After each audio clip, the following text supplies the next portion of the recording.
And so this, you could call this like the very beginning of reasoning. They're called reasoning models. Philosophers can bicker all day about whether it's real reasoning. Yeah. But it's, it's a start towards things that aren't just more reflexive type text prediction. What the heck, Hank? Like you're doing the laughing. Like philosophers can bicker about whether this thing counts as reasoning. This drives me crazy. Like, are they thinking? I mean, philosophers might bicker about it, but who knows? And they sort of move on. Like, if they're not thinking, if this doesn't count as thinking or reasoning, then these things are not ASI or proto-ASI. Like, why should we be scared of them?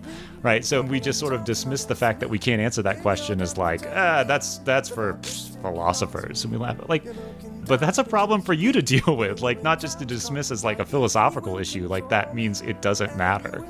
And sometimes it's in weird ways. Sometimes your human intuitions for what these pieces of reasoning mean aren't how the AI is using those words. Mm-hmm.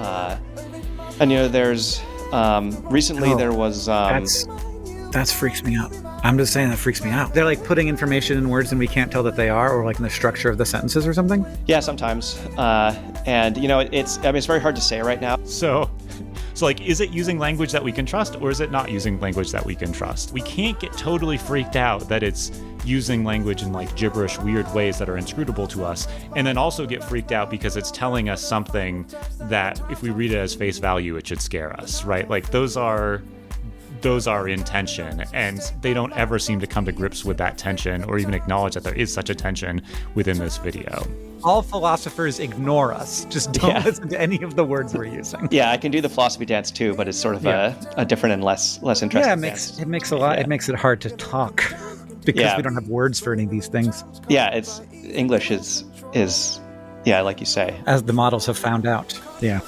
Of all of the clips and parts of the video that I will show you, that one annoys me more than anything else. Right? They're explaining what's going on. They're saying we're freaked out, and then they're like, well, it's thinking. You know what? I don't know what it's doing. That's what they say. That's what code is here, right? As they try and clearly define and explain what's going on, they can't.